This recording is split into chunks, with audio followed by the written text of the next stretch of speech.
Beverly Thomas. And in the summer of 1972, my family, my husband, 2 children, and I had returned to Austin. But rather than living up in the Northwest, we chose to come out to Westlake Hills, where we had previously owned property. And we were delighted to learn that there was a Methodist church being organized out in the area. My name is Jim Burke. I've been here for 40 years. Actually, a little longer than 40 years because the church was started 40 years ago, basically today, with a chartering service or a constituting service. But it met for roughly 18 months in advance of that in different forms and fashions, some of it out here on this property back when there was almost nothing out here.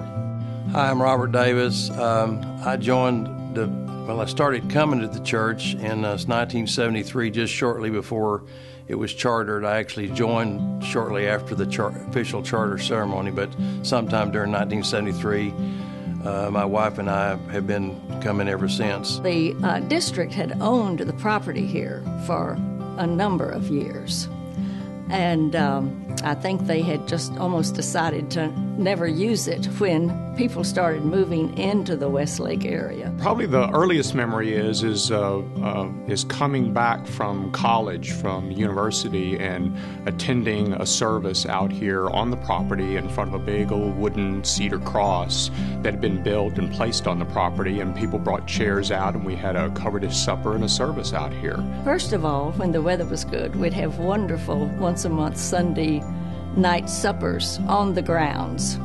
Several of the men made a cross out of the numerous cedar trees available for such creative endeavors. My mother always said that it was sort of like we were pioneers out here, not only starting a new church, but the actual physical location sort of gave it that feel. Early part of the church, we had a lot of really great volunteers. We didn't have staff back then like we have now. We didn't have any money, and so we had Gene Bennett, who was our volunteer pianist and organist. We had Joyce McCormick, who was volunteer choir director.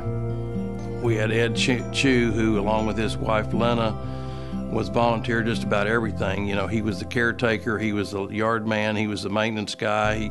You name it, pretty much Ed did it.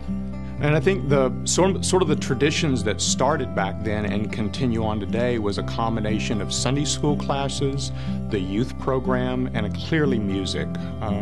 Even back in the very beginning, music was a proactive part of this church. Looking back, I think how gracious God is that although we were small and scattered, He presented us with such tremendous creative gifts. The church has always been, to me, the people more than the building or the grounds, even though they're beautiful. But as I said earlier, we had such a wonderful group of original people, and over the years we've had such great people that have come along, and tremendous pastors as well that have, taken us to where we are today.